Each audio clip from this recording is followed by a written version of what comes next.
Vous êtes sur France 24 et vous avez raison. Bienvenue dans votre journal de l'Afrique.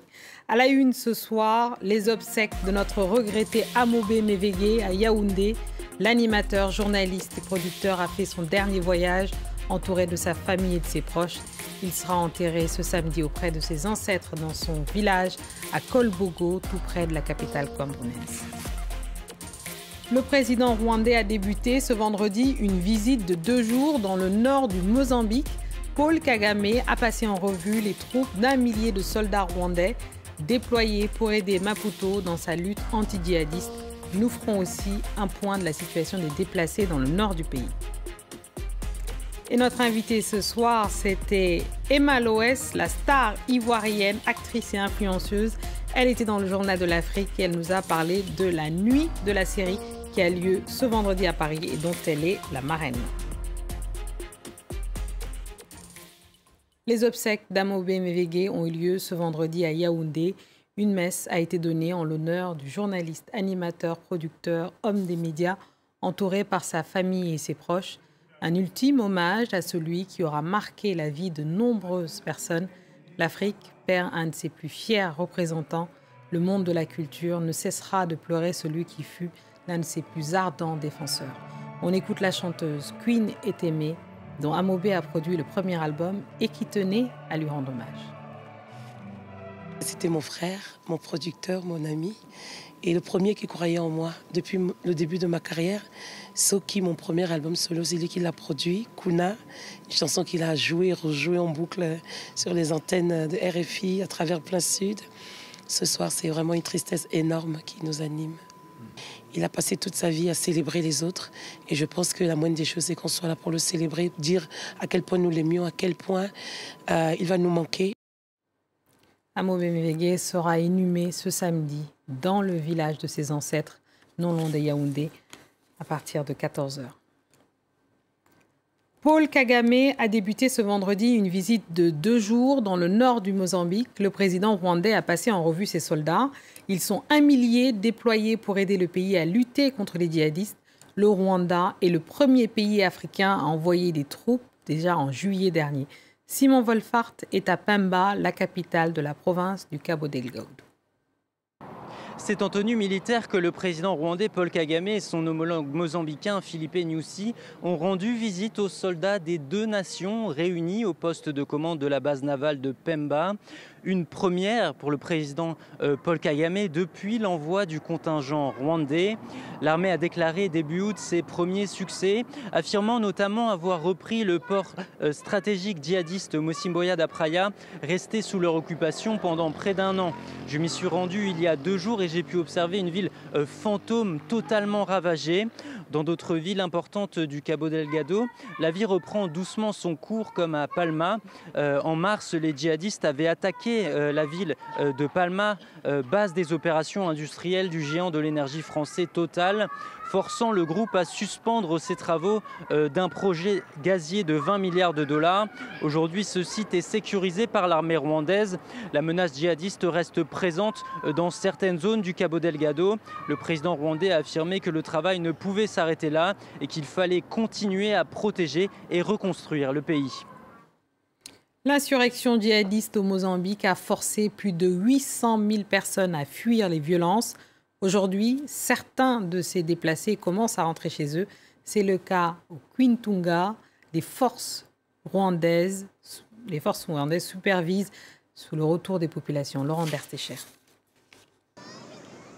Dans le village de Kitunda, au nord du Mozambique, la vie reprend peu à peu son cours. Escortés par les forces de défense rwandaises, ces déplacés qui avaient fui les violences djihadistes commencent à rentrer chez eux.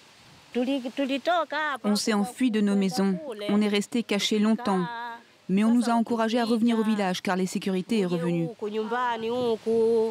Un sentiment de sécurité retrouvé grâce notamment à l'arrivée des forces alliées en Mozambique. En juillet, 17 pays africains, le Rwanda en tête, avaient consenti à envoyer des troupes pour soutenir Maputo dans sa lutte anti-djihadiste. Depuis, les forces rwandaises ont annoncé la reprise des villes stratégiques de Palma et de Mocimboa da Praia, une série de succès militaires qui permettent aujourd'hui le retour des populations. Nous avons déjà rapatrié environ 25 000 personnes déplacées. Un retour qui reste pour l'instant très limité.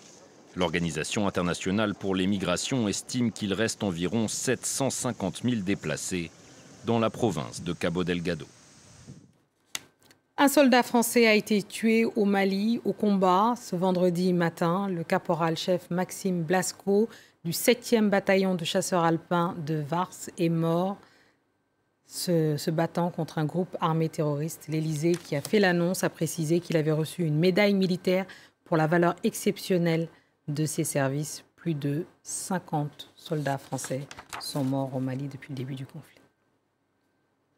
Et cette information qui vient de nous parvenir, le chef de la junte, Mohamed Déby, vient de nommer un parlement de transition par décret, une décision attendue depuis la mort du président Déby en avril dernier et la prise de pouvoir de son fils.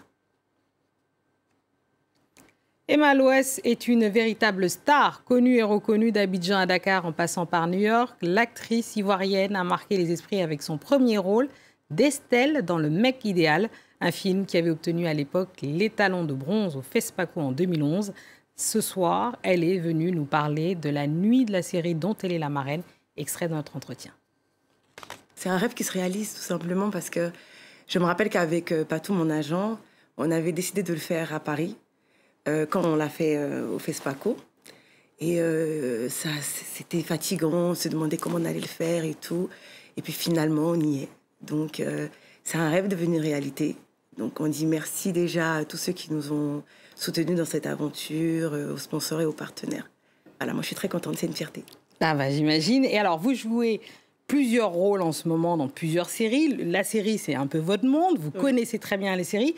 Dites-nous, dans ce monde extrêmement compétitif quand même des séries dans le monde, quelle place, selon vous, occupe l'Afrique et quelle place elle devrait occuper d'ailleurs, parce qu'elle a des choses à raconter, cette Afrique. Je pense déjà qu'elle occupe une très très grande place parce que j'ai eu à regarder pas mal de séries et je me suis rendu compte qu'on était en avance et qu'on avait compris finalement qu'il fallait qu'on mette l'accent sur le professionnalisme dans ce métier d'actrice-acteur qui au début était négligé. Et pareil pour les réalisateurs aujourd'hui qui ont une autre vision de la chose. J'ai eu à regarder des films camerounais qui m'ont captivée, qui m'ont fait me demander si j'étais en train de regarder des films américains. Donc je me dis qu'arrivé à un moment, on en est arrivé en fait à ce niveau d'évolution qu'on mérite tout simplement parce que oui, on a beaucoup de choses à raconter et je pense que là, c'est en train de se faire et c'est super. Et alors vous, maintenant, dans votre développement, dans votre carrière, si je puis dire, je sais que vous êtes aussi très présente sur les réseaux sociaux, etc. Vous êtes une influenceuse, dit-on, la femme africaine francophone la plus suivie. Alors là, vraiment, je ne sais même pas si on va finir cette émission, parce que finalement, effectivement, vous êtes très connue et très reconnue. Et d'ailleurs, il y a des gens qui vous suivent en ce moment même, oui, parce que vous faites une télé-réalité en ce moment. Oui, c'est ma propre télé-réalité que je suis en train de produire, parce que je suis fatiguée d'être exploitée. Voilà, donc j'ai décidé de commencer à produire ma propre télé-réalité, mes propres séries, mes propres longs métrages, donc tout ça c'est en cours. Ah oui, ça c'est en cours. Bon, très bien, on suivra ça évidemment. Mais alors, par ailleurs, vous êtes devenue une icône pour les nouvelles générations, des gens vous suivent, vous écoutent. Oui. Et il y a eu un événement, il y a quelques semaines, qui est très choquant, qui s'est passé en Côte d'Ivoire, à Abidjan, sur un plateau de télévision où vous y étiez, sur le plateau, la NCI pour ne pas la nommer, où il y a eu une simulation de viol en direct dans cette émission. Oui. Comment est-ce que vous l'avez vécu ? J'étais choquée. J'étais choquée. D'aucuns ont dit que j'avais eu un rire, explosif, comme si j'étais en train de me moquer de quoi que ce soit, mais c'est faux.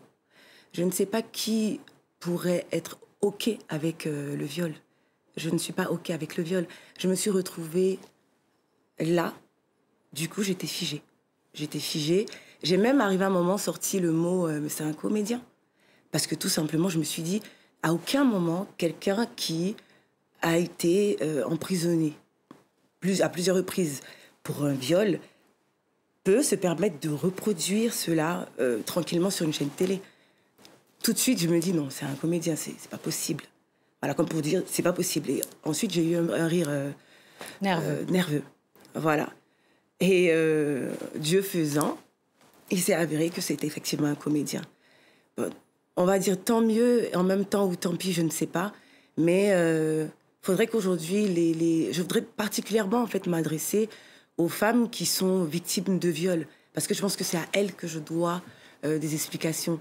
Voilà ce qui s'est passé. À aucun moment, Emma Loès est d'accord avec le viol. À aucun moment, Emma Loès a été sur ce plateau télé parce qu'elle était en accord ou consentante avec ce qui se passait sur ce plateau télé. Non.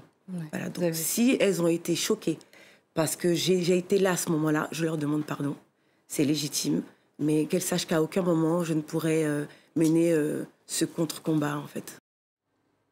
C'est ainsi que nous refermons cette édition du Journal de l'Afrique. Merci à tous ceux qui nous ont suivis. Et on dédie ce journal, évidemment, à notre regretté Amobe Mevege que nous aimions tant. Que la terre lui soit légère.